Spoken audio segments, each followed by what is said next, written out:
Welcome to the Bottom Line Podcast with Nicholas Kuzmich, where we discuss what matters most, the bottom line, featuring the top minds in their industry. Now, let's get started.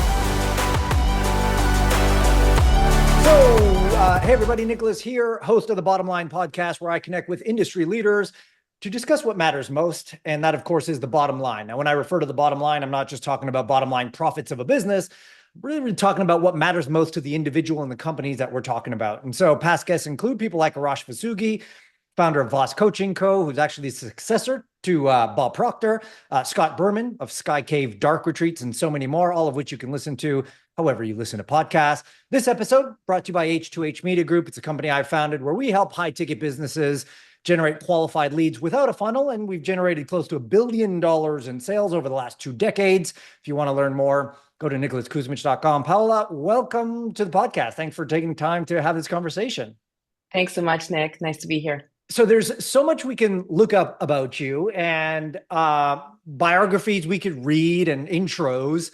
But sometimes I like to just see where the conversation goes by turning it back over to you and saying, hey, if you had an elevator pitch and someone said, hey, nice to meet you, Paola, what do you do? How would you answer that question? Maybe a little bit about you, who you are, and the company that you run. And I'm sure that's going to open up a whole bag of worms for us to talk about. Yeah, for sure. You know what? I come from very humble beginnings. I was born in Lima, Peru. I benefited from a great education in Vancouver, Canada. I moved to Vancouver when I was 4 with my family. Beautiful. And I've always had an interest in technology, right? I was just one of those kids that was good at math and physics, but also in healthcare. Early days, really wanted to be a doctor, and always found myself through my career path leaning back into the business of technology as applied to human health. Right. And so I find now with this company, Sens.AI is very much my heart mission. It's my life's work. It's the culmination of a lot of things in my life experience to do with my experience of exploring meditation, and exploring mind, as well as my electrical engineering education. Yeah. So really love electrical signals and all of that, and at the same time, healthcare and exponential technologies that are all converging. And I think the next frontier is not space. I think it's inner space. And I think when we look at the future of work and the future of everything, it's really calling to us to explore what does it mean to be human at our fullest potential. And I think a lot of that is to do with unleashing the potential of the mind. Yes. And I think we need to make it fun. I think we need to make it as accessible and common as exercise for the body. And that's the mission of Sens.AI. How do we do that? So beyond just like healing, like there's a lot of talk about, mental health. Yeah, there's mental health issues, and absolutely we need to address that. We need to get everybody healthy and well. And I think neurotechnology has a role to play there beyond pharmaceuticals. But there is more beyond just what I would call the me level of the mind needs, right? We got to go into the we level. So, steering a little bit into like what would have typically been in the spiritual realm, but it's really about us caring for each other, making sure that this looking at each other as a common brotherhood in the species and saying, hey, how do we evolve together? And understanding that what happens to you should matter to me and affects me. Right. And so how do we use neurotechnology to help it be more accessible to people to explore that, regardless of belief structure? Oof. Oh, there's so much there that we need to get into. Because I'll let you know a little bit about what my wife and I do, but like one of our key words are beyond. And what I mean is like beyond trauma, like beyond therapy, beyond personal development, beyond quote unquote common spirituality, beyond peak psychedelic experience. Like what is that can't be the end, and it sends people in a bunch of cycles. And just hearing you talk about it again, another kind of way I see it is like practical spirituality, if you want to call it spirituality. I don't know if that's the right word to throw in there because it throws some people off. It's a bit loaded. Yeah, it is loaded. I love where this conversation is going to go because we're just so in line with that. And I think what you're doing with Sens.AI is awesome. Before we dive into a little bit of that, I tend to start these conversations with a conversation deck. My good friend Jason Gaynard from Toronto started a company called Mastermind Talks. Beautiful, beautiful company. But his premise is good conversations are started by good questions. And so we can ask a proper question, a good conversation. Are you opposed to me pulling out a random card from here and asking you whatever pops No up? problem. That's fun. Great. All right. So this one says, oh, it might connect well to what you're talking about. How does the way you were raised show up in your life today, or life or business for that matter? Because it sounds like you had a little bit of background in some math and some ideas, and you moved to Vancouver when you're 4. How does any of how you were raised maybe affect some of the decisions and your heart path and everything you're doing currently? Yeah, I mean, I think first I was raised with a lot of love in my family. So I'm an only child, and my parents gave me a lot of attention, a lot of love.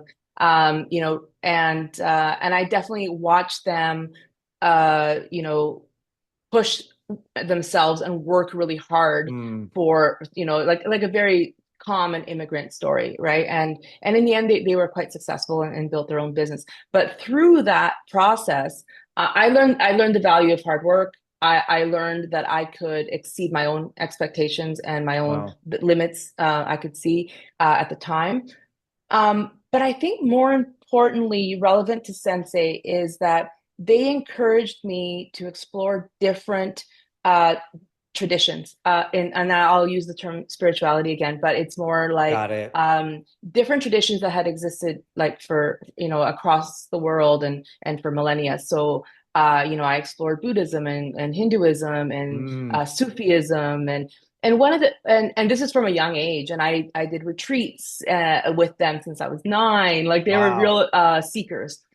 And Wow. so I think that really colored my view because they didn't try and impose a view on me. And one of the key lessons I took from that was not to take someone's word for what my path would be Mm, or what was true, to have my own direct experience. And so if somebody was, giving some sort of a life path or some sort of lessons, I should explore that in my own meditative practice, in my own life practice, and decide if that was true for me. And so it was really about empowering the individual, and that is what's brought into Sensei. So wow. Sensei is very much trying to, and that's where the origin of the name is. It's trying to gift people direct experience. So it's the kind of thing that people are seeking with psychedelics, but you can do that with neurotechnology and Right. explore in a very safe, more deliberate way. Right? Because I am an engineer, so I'm trying to give people a more a deliberate approach that is slow and methodical Right. and measured. And but at the same time, it's not through a guru. It doesn't have to be through a coach. It doesn't have to be through another person. It's you in unison with your own biosignals Wow. and then determining what is true for you. What a remarkable gift that your parents gave you in that sense. Because I find generally, and my wife and I have this conversation with our kids all the time, is like, how do we allow them to explore without imparting our own constructs and ideas and say, well, this is where mom and dad are at, but you have to believe it too. Like, obviously, we're not there. But it sounds like a gift with all that exposure early on in your life and attending the retreats and saying that your parents were seekers. The term is unique.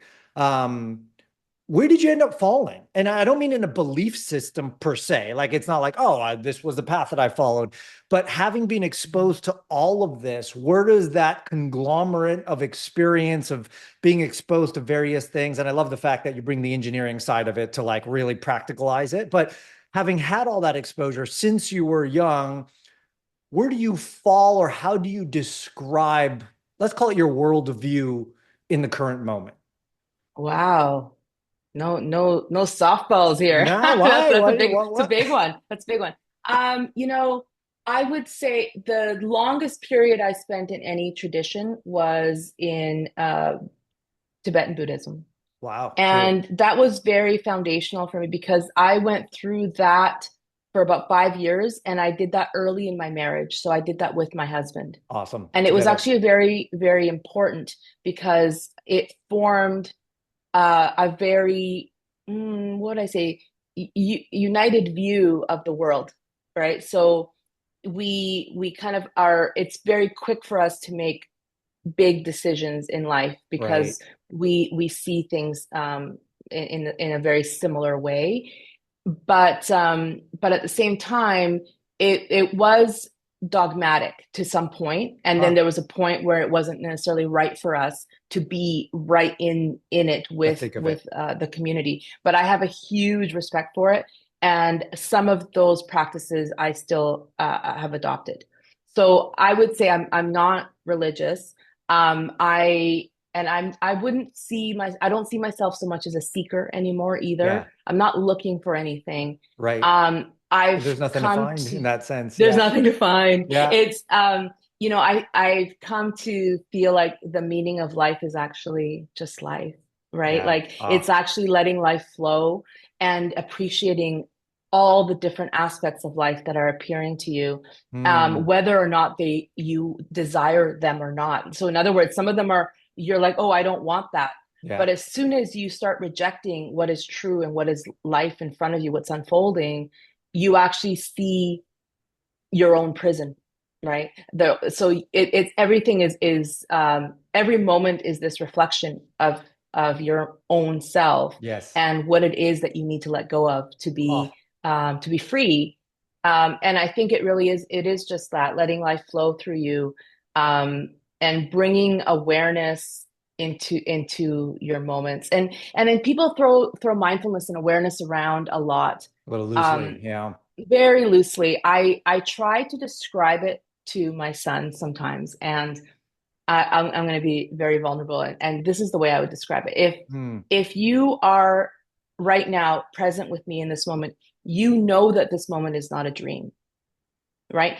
Because when we're in a dream, we really believe that we are just experiencing your day-to-day life. Right. It's like it's So real. if Yeah. you, yeah, it really feels very real. You accept every reality that's presented. So if you can take that moment and just get that lucidity and be like, oh, I know that this is not a dream. Hmm. This is the beginning of bringing awareness. It's just a little shake for you to go, okay, I'm here actually, and I'm aware of my awareness being here with you, and I can see that my focus is here. Yes. Um, and it's almost like with him, I try and describe it like with virtual reality. So if he's not as familiar with lucid dreaming Yeah. and Right. being aware of his dreams, he is aware of VR, right? So I'm like, so that you are in a virtual reality versus and you're accepting what's presented, or are you shaping it? Like, well, Right. that measure your lucidity based on you being able to shape your reality Hmm. and being aware of what level of control you have. Anyway, Oh gosh. um, yeah. So good. I wish I could give credit. I don't know who said it, but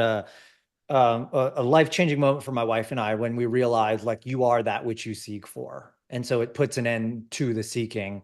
And then, a theme of ours over the last 3 years has been this idea and it's right along the line what you're talking about, of unconditional openness.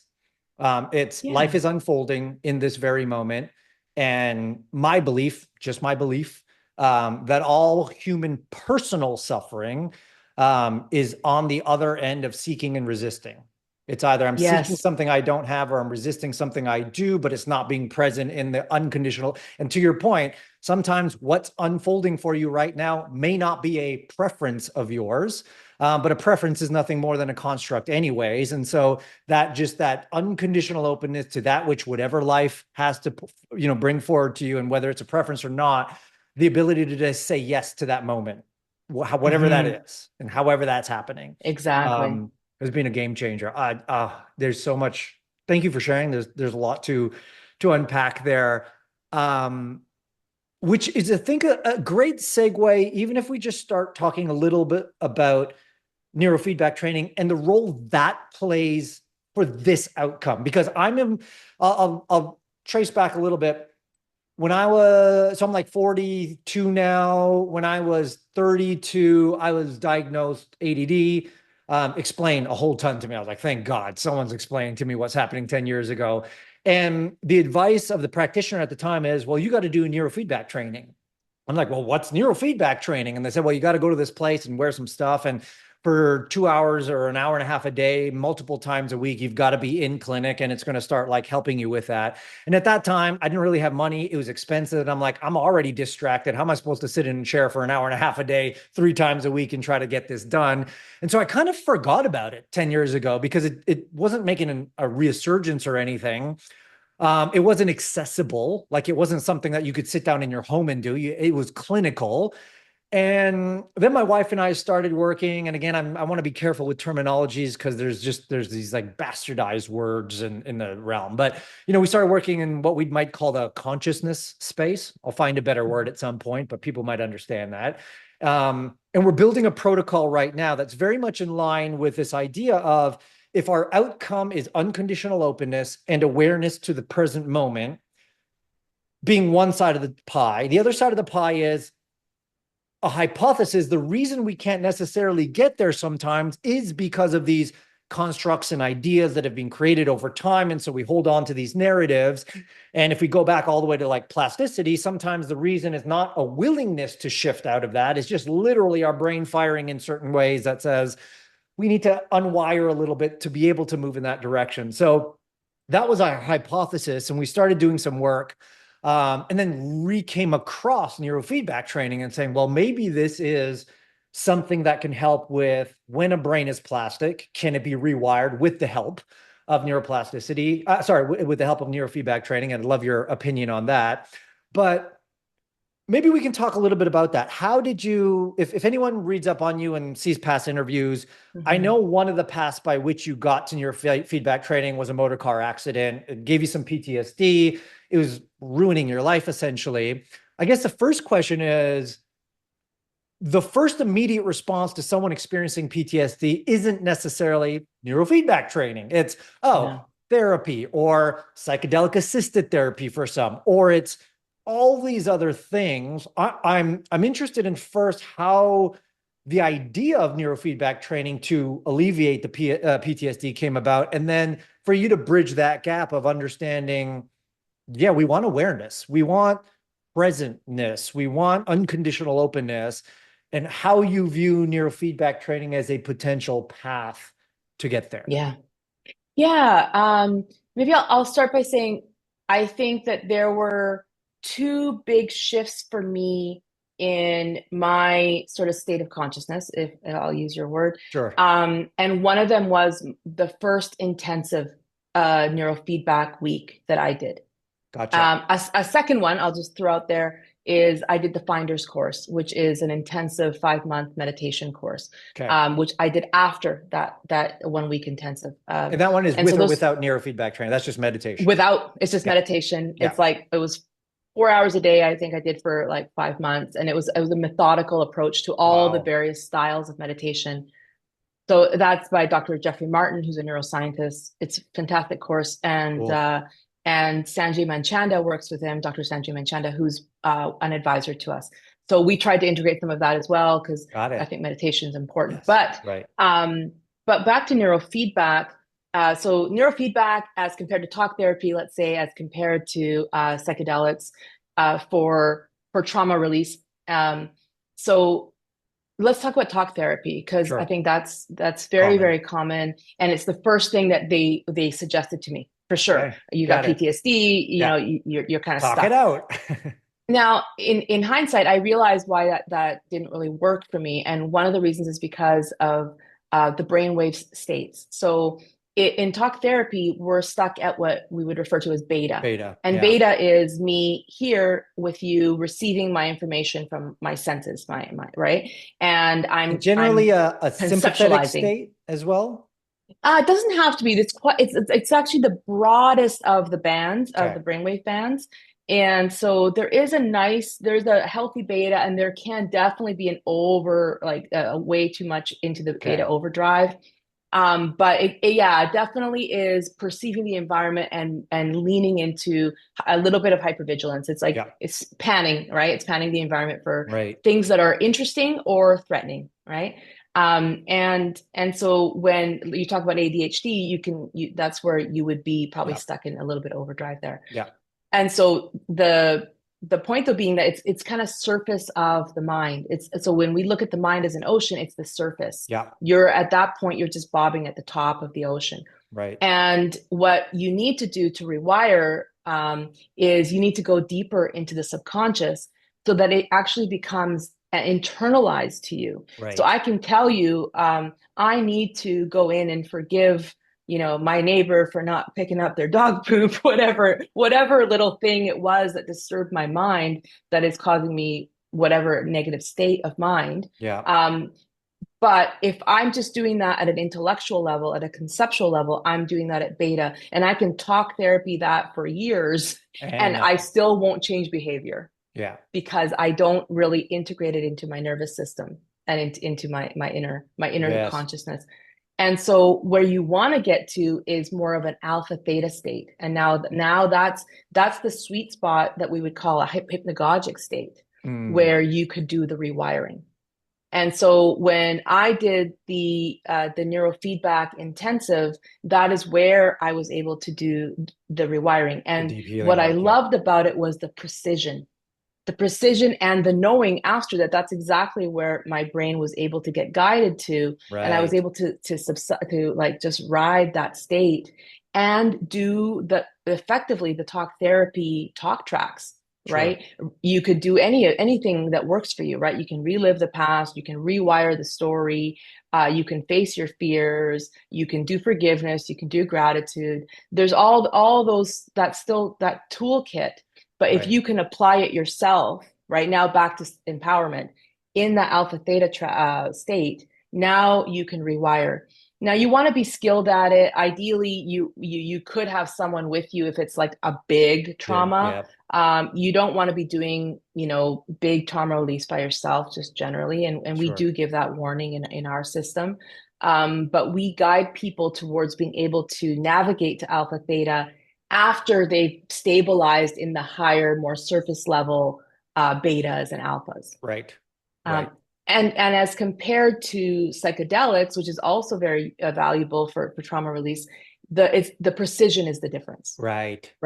And I would say there's potentially a safety angle, right? So we take a couple months to get people stabilized in their beta, stabilized in their alpha before starting to go towards alpha thetas. Yeah. And I smile because on the one hand, at the beginning, that was super frustrating for me because I'm wearing this and I'm like, theta gamma, get me there. And this thing's like, you're not ready yet. Let's get you in the calm heart and the focus. And I'm like, I don't want that. But obviously there's a reason. And I'm glad you brought that up. There's precision, there's being comfortable, there's training your brain, obviously, to be in those states before you start going deeper into theta gamma and all the rest that's there. So I love what you shared about that. Can you also share, and then we'll talk about Sens.AI for sure and how it works and why it's so beautiful and different from everything else. We talked a little bit about doing the deep work, and I heard someone say, and I would love your opinion on this, that deep work cannot be done unless you're in a alpha theta parasympathetic state. If you're in beta and you just hang out there and you're sympathetic, like you said, all talk therapy in the world or all whatever in the world is not getting to your central nervous system. But beyond that then, because again, I love the beginning of this conversation, we're not just talking about those states allowing you to do deep work and healing and trauma release and all that, which is beautiful work. And let's not take away from that. And there needs to do an element of that. One of the things I try to bring up with people is you don't want to go digging. You want to allow stuff to come up and deal with it if it comes up, because I've seen people get stuck in what we will call a trauma loop. Because you peel back one layer and then you feel like, okay, I got to spend the rest of my life undoing all this stuff. And then if I even get there, which most never do, then it's, oh, well, what about past lives? And then what about ancestral stuff? And I'm not saying that doesn't exist. It may or may not, but at some point we've got to move beyond that. Right. Mm-hmm. So let's say, or can you comment on brainwave states in neurofeedback training as it relates to going beyond that stuff. So in alpha theta, yes, we get some work done. We can forgive some people as that comes up and however we're guided into that. But the beautiful part, it doesn't end there. There's so much more. Like, can you talk about what that so much more is?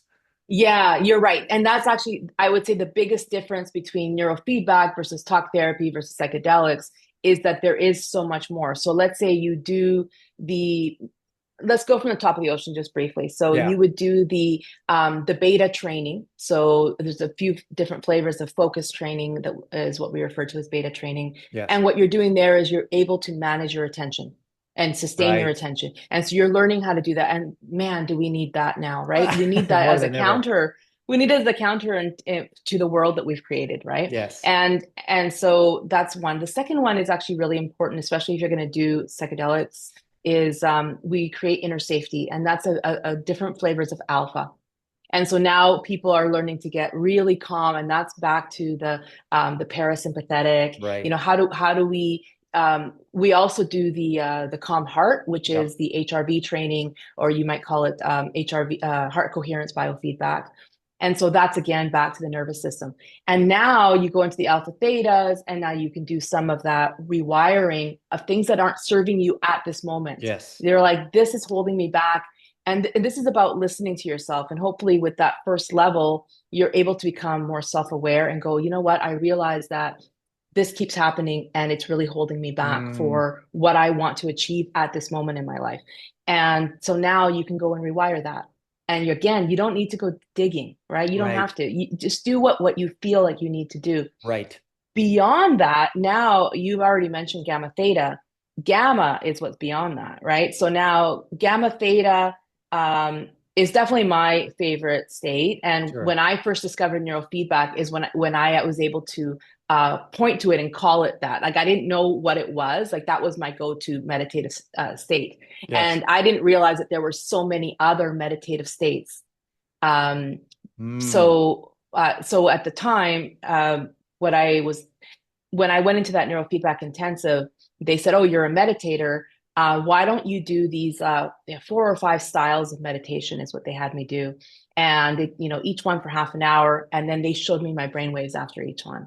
And then and it was fascinating because for me as an engineer, I was like, wow, this brought together my two worlds, right? And now I could actually quantify and I could see what epiphanies looked like. You could see it in the signals. You could see that what a gamma theta meditation looked like versus more of a deep alpha meditation. And so that's where for me I was like, wow, there's been research on this. Where is that? I got to read all of this, and I got to meet all these people. And so that's when I became quite enamored with the field. But so all of that has been mapped in the what is beyond the healing. We call it the all level. So we go me, we, and all. Yeah. And at the all level, there's a lot of gamma and there's a lot of synchrony. And what you're tapping into is your inner knowing. It's where epiphanies come in. And that for me, that was to do with, I was running a different startup at the time. And it was very evident to me, suddenly my problem solving skills were at a different level.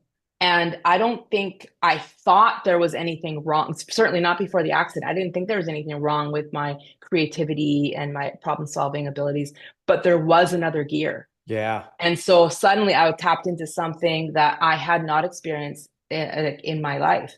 And I was like, oh, wow. And now I'm older, but I feel sharper. Right. And I was able to kind of fearlessly problem solve in arenas that I would not normally have. And so I think that's one piece that's next.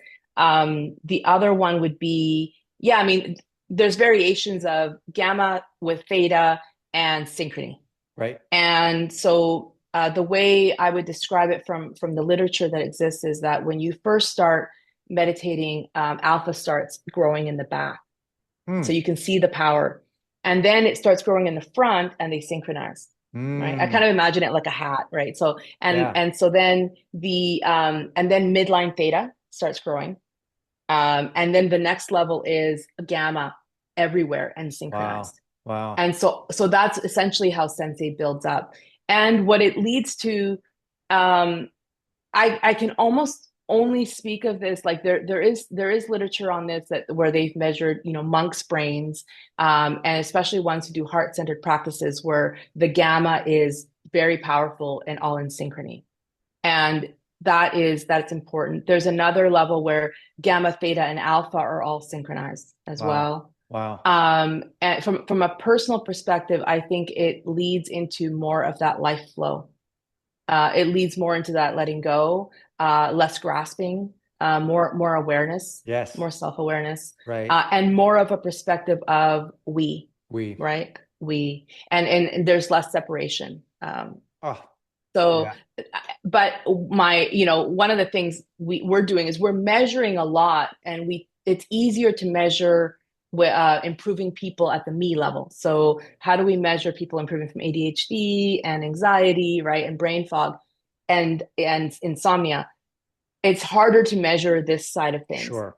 But I hope to, because we're gathering that data. Yeah. And I think that would be fascinating eventually once we have more meditators on. I love it. With there might be people listening who are not.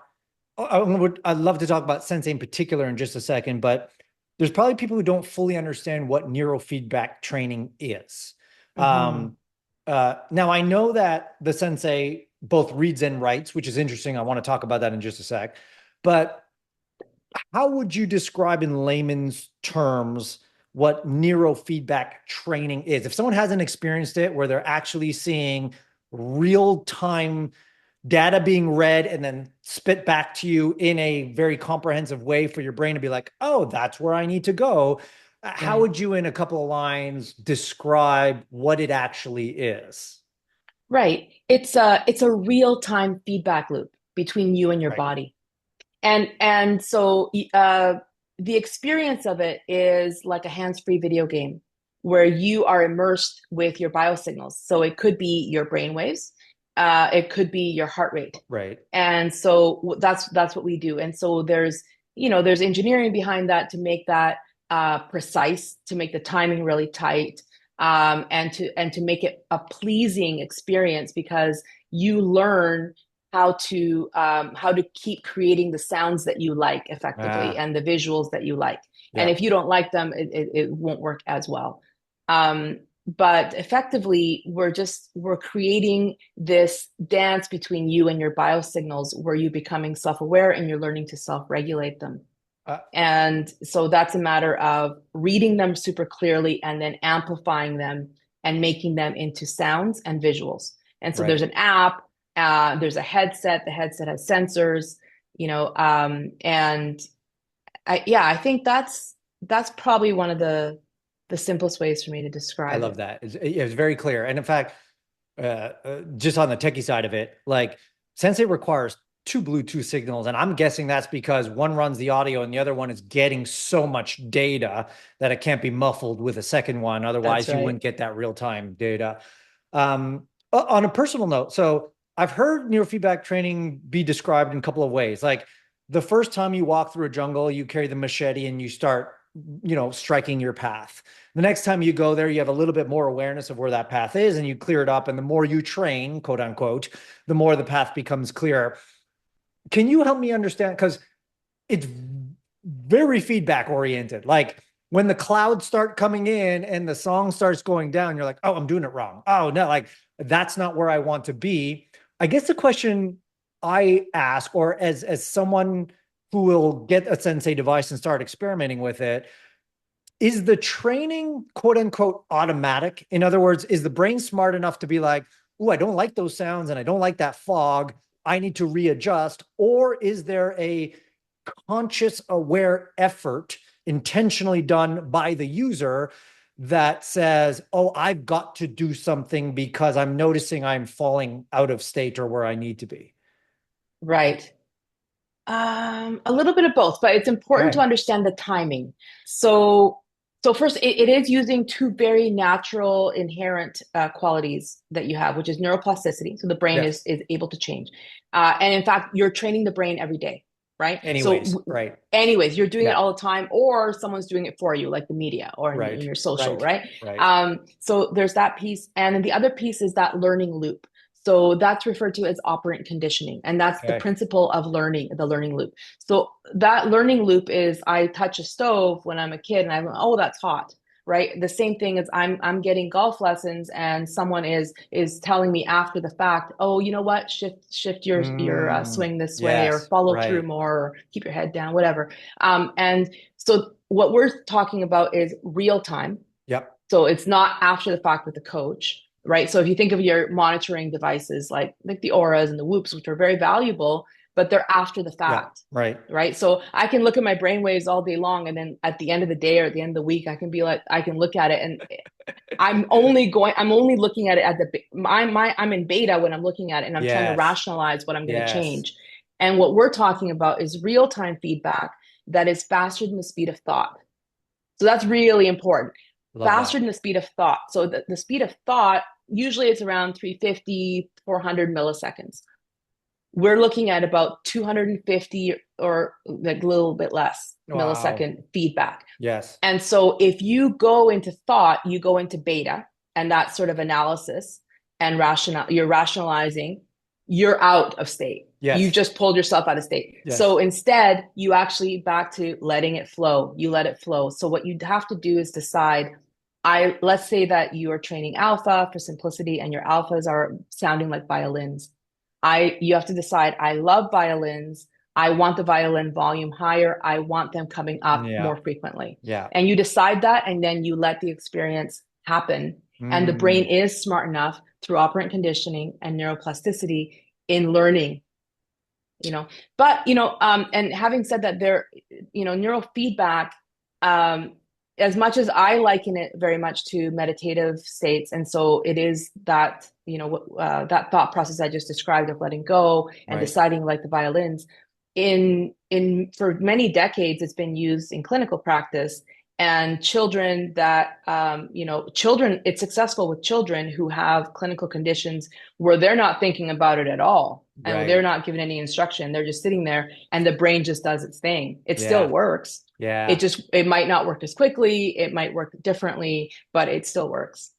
So can let's talk about this thing, because Sure. when we started realizing that neurofeedback training is something that we want to include, the couple things that were important to us is, one, it has to be allowed to be done at home, like self-guided in that sense, like not going to a clinic 4 times a week. It would have to have the tech that actually does something and not just plays around, like it's real. And then through all of our research, and obviously with some conversations with close friends of ours, like Dr. Drew, who's helped with this and whatnot, it became very, very evident that this is very, very different than anything else out there that claims to be some sort of neurofeedback training.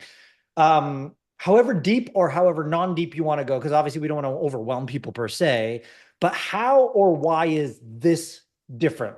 What does it do, and why should it be? And this feels a little leading, and I don't intend it to be this way, but our belief is, why should this be the only neurofeedback device that you use at home for whatever plans that you have for it, kind of thing? Well, I guess the first thing I would say, I'll tell you how it was designed and why. Yeah. It's purposely not designed as a one-trick pony, right? It's not for focus slash ADHD. Right. It's not for that. It's not just for relaxation and calm, and it's not for a single meditative state, right? It's meant to be for the full journey. Yes. And it's pulled together a number of modalities. So transcranial photobiomodulation for neurostimulation that gives you the immediate effect, right? And it stimulates the mitochondria and other benefits. The neurofeedback, so that you're actually changing traits in learning, right? And it's got built-in measurement that is of a lab grade with the assessments. So we pulled a lot of technologies into one system that is a closed loop, meaning that the system itself is validating, is it working for you, and it's personalizing for you. And personalization is really important. Huge. Yeah. And I mean, and that's where everything should be going in terms of your health, where everything is. And I think you see that in trends, people are trying to build a closed loop personalization.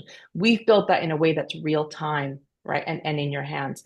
So we didn't spare any effort or any cost in making it be a super high grade We even built our own electrodes. But it's not about, so you could look at a system like that and you're like, maybe I need that because I need to improve my sleep or my focus. But our hope is that it actually takes you beyond that. Yeah. And so it will allow you to explore beyond that, and you can share it with your family or with your colleagues, depending where you keep it. And it's super portable. So I think that's why we've tried to put a lot of different devices into one device. Yeah. And I think even this first Rev is like, I think, quite successful. I think there's work that we're still doing, and you'll see that every month, at least every few weeks, there's a new update, right? Yeah. Like there's a lot of software improvements we're making. We're really listening to the feedback. Our team is very dedicated, so there's a lot of love being put into it. And we're listening, right? So we have some new features that are always coming out, and anyway, we can talk about that. I love that. And I love how you address the personalization of it, which I don't think too many other people do. We don't need to get into the tech of it, but as far as I understand it, at the beginning of any mission and or boost for that matter, and we could talk about the difference.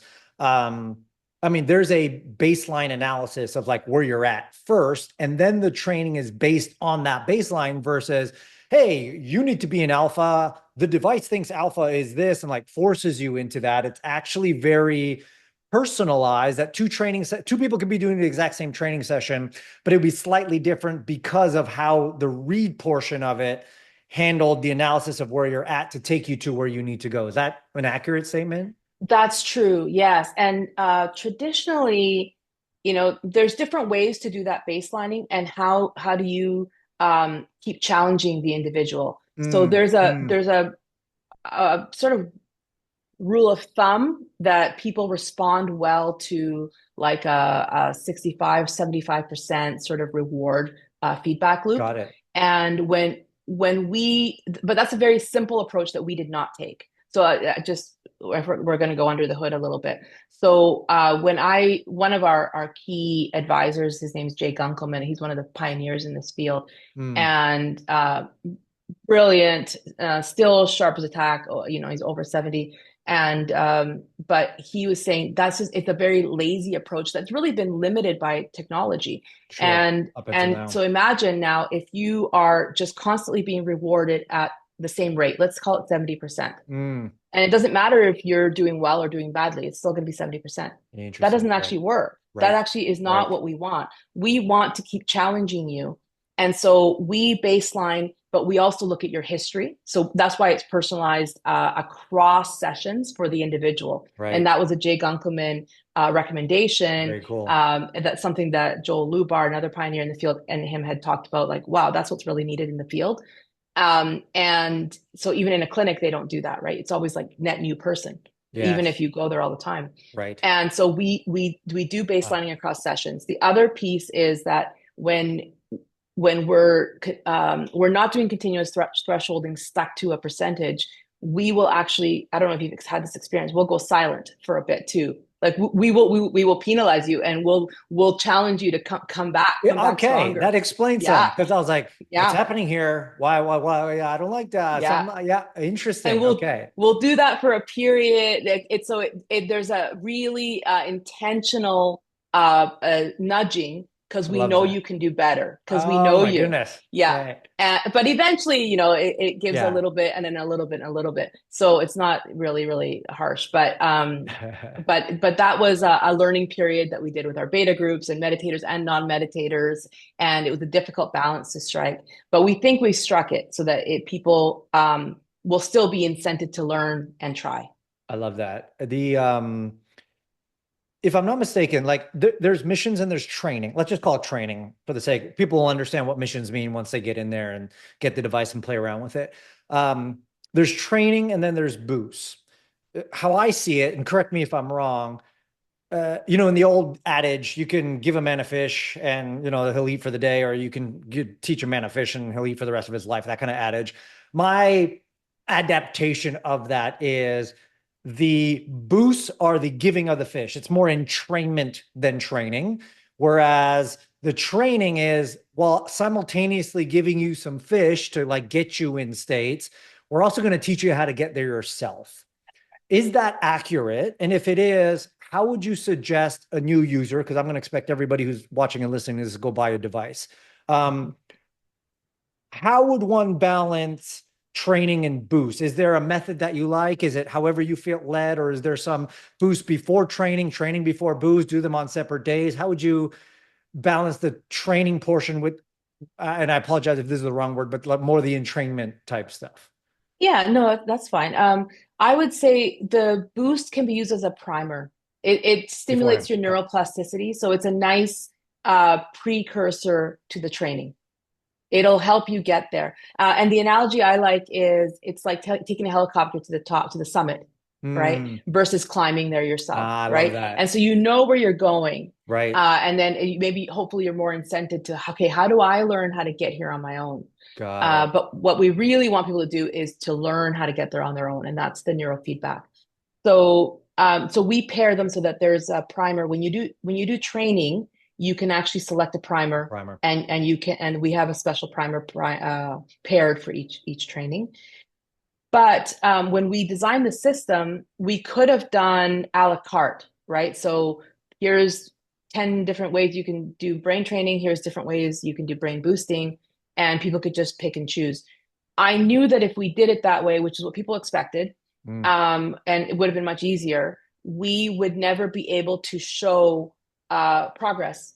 People might have an experience, but we would never be able to say, we improved somebody's focus. Right. Because they might not. They're going to do it in a different way than another person's going to do it. So what we looked at was, okay, if we were going to go to a clinical trial, a lab environment, and we wanted to go from point A to point B, which is, let's say, improving ADHD, right? How would we do that in the fastest way possible? And so we had a hypothesis. It was based on some research and some anecdotal information. And we knew that it was going to make an impact, but we weren't sure how much. And then from there was a learning loop within the system that's been improving. And so and that's what you could refer to as a protocol, and we have 16 of them. And 5 of them are at the me level, which is around the focus, the anxiety, right? The brain fog we talked about, the insomnia. But we refer to them as missions. And the missions are effectively because it's encapsulated in an interstellar game. Right. Right. And so then you accept your mission. Now, we never force a mission on anybody. People can choose a different mission, or they can just choose to do a la carte.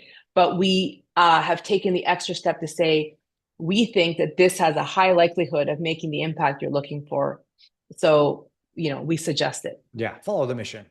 Yeah. Follow the mission. So that'll tell you how many boosts, how many training sessions to do, and when to do them. It's called neurofeedback training. We'll kind of bring a wrap to some stuff here. It's called neurofeedback training. I liken it to physical training. I go to the gym every day, whether I like it or not, right? It's a habit because I'm looking for a particular outcome in my health.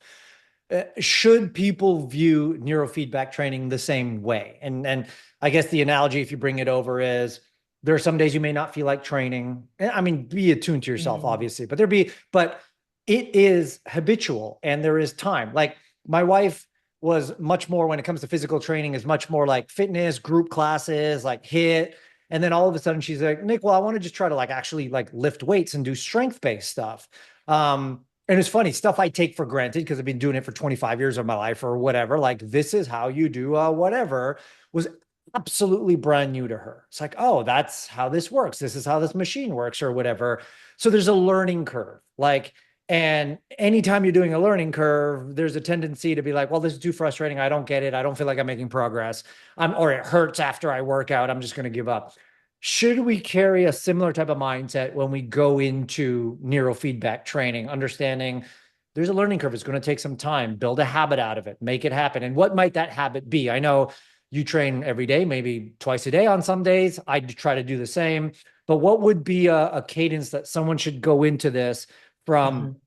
How often, how should they view it? And, I want to encourage everybody that this is a lifelong thing. Like, you don't train for 6 months and then you wrap up and like, good, now I can walk around in gamma all the time and watch me go. It to me feels like it's as much as you take your health seriously, and you're going to do the things to make you healthy. This is part of that. How do you view all of that? Yeah. Yeah, no, I agree completely. So in terms of it needs to be as natural and as part of a person's life as physical exercise. And it's important now because of more important now than ever to do brain training Right. and precise brain training because of the distractions that we've allowed to enter into our daily lives that are hard for us to remove now, right? So all the notifications Yeah. and the media, fear cycle, and so we really need to get control back. And because and the future of work is changing too, right? So we really Sure. need to get control of our brains, and this is an easy way for people to do that. 15 minutes 3 times a week is the recommended way to do it. For people who ask me, I recommend in the beginning for the first 2 weeks to try and do 10 sessions. Mm, Just go. yeah. And Right. that's how you're going to get results, right? So, and when you get results, that's when you are incented because Right. people have to find their drive. Some people come into Sensei and they are so driven already. We don't have to worry about them. They're just super users, right? We have a lot of that. But some people are just trying to do it because they think it's good for them, but then they don't realize that it's going to be a bit of work because it's Mm, not no work. It's not a yeah. pill, Right. but it's as easy as we could do it. It's gamified. It's only 15 minutes. And hopefully people start enjoying that kind of silence, that me time. Right. And I think if you look at it that way and you look at it like I deserve to look after myself, I deserve some me time. And Yes. this is just like me eating well, going to the gym, 15 minutes. I should be able to find that sliver of time. Awesome. Yeah. But part of it is about consistency. So, but it doesn't mean that you can't take a break. I would Mm, take a break between missions. So I would do a ah, mission and then take a break for whatever time you need, weeks. Of course, you go on vacation, etc. You can take it with you, but you don't have to. But between missions is a very natural break point, and mm. then come back and do the next mission. What as we're kind of wrapping up here, maybe just sharing. I know the easy answer is for everyone, but who is this actually for, and what do you want to say that to that individual? You know, I feel like there's three groups of people it's Mm, really resonated with because I don't want people to buy it who are just going to have it sit on the shelf. sure. So I think it's people who are actually trying to um, they're mental athletes. Usually it is entrepreneurs Yeah, and that's our crowd entrepreneurs here. and executives, right? And Yeah. they get an edge from it, right? And they feel it in their day to day because they are self-aware and they're using their minds, their brains a lot. So I think that's one key group. The second group, and those guys are self-motivated. The second group is people who are trying to solve a problem. And there's two main problems that we solve, and this resonates with people when they're trying to get off some prescriptions or reduce their prescriptions, Mm, etc. So that one of them is around ADHD. So people who are having trouble with their focus. A lot of people self-diagnose ADHD, right? Or you could right. even say we all have ADHD now Sure. compared to 20 years ago and Right. what those sort of markers would have looked like. So that group is also highly motivated. And they we can definitely show results there. The other one is around brain fog due to aging.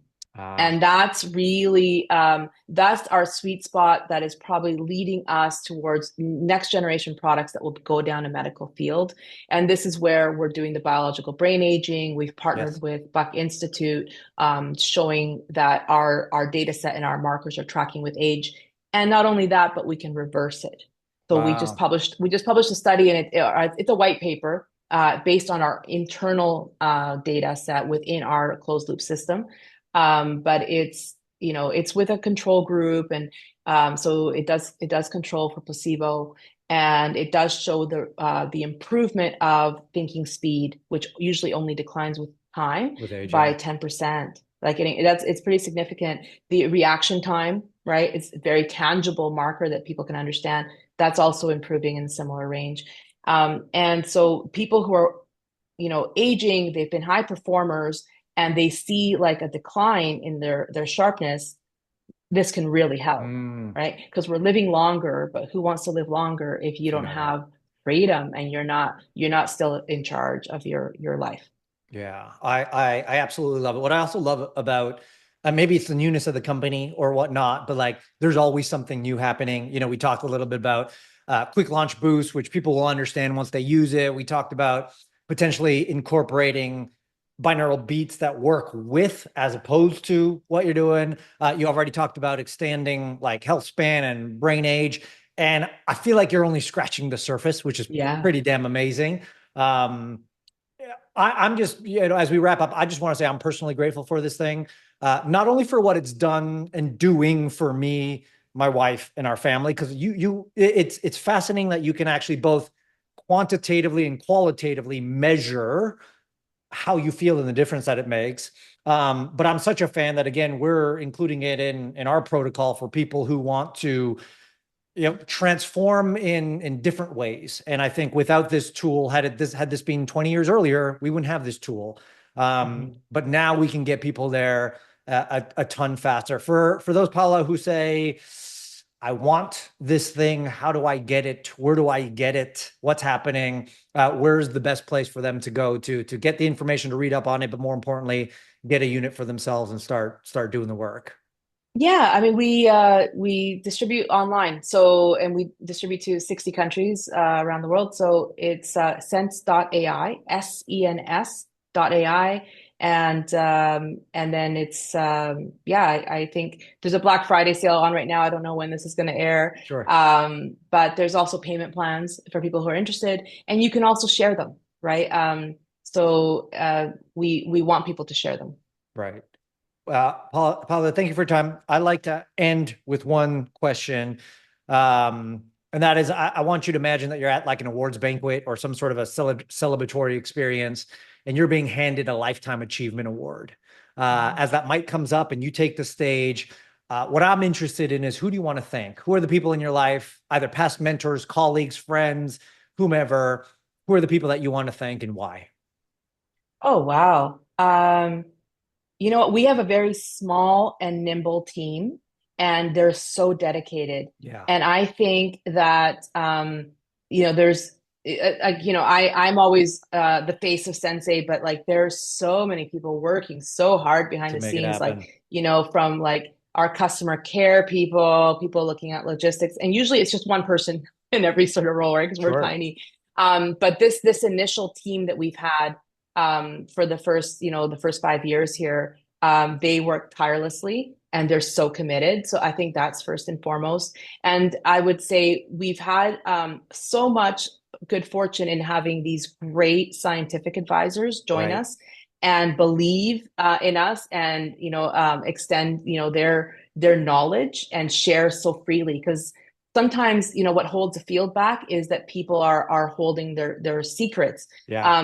And we Yeah. have a team that's really abundance minded, and they've been able to really bring me along because I'm just an engineer. I'm not a neuroscientist, and they've been able to shepherd myself and my co-founders in learning this space so that we can respect what is already known and Yeah. build on it instead of starting from scratch. So I think our scientific advisors for sure, Jake Unkelman, you know, Dr. Tato Mm, Sakadze, Dr. Drew mm. Pearson, in particular come to mind. Yeah. I love how you've brought together some of the leading minds in the various spaces, all to work together on one project. Because I mean, obviously everyone does their own thing as well, but to all bring that together into one project that is without trying to exaggerate. And I want to, be careful of that, that has the potential to truly change someone's life. Like we're not just talking about a little piece of a device here that does nothing. So for that, on behalf of our audience and all the future users of Sensei and all the current users, thank you for the work that you do. We've been talking to Paola Telfer, CEO of Sensei, co-founder of Sensei. Remember, everyone, you only have so many hours in a day, so stop wasting them and let's focus on what matters most. And that is the bottom line. Thanks, everybody.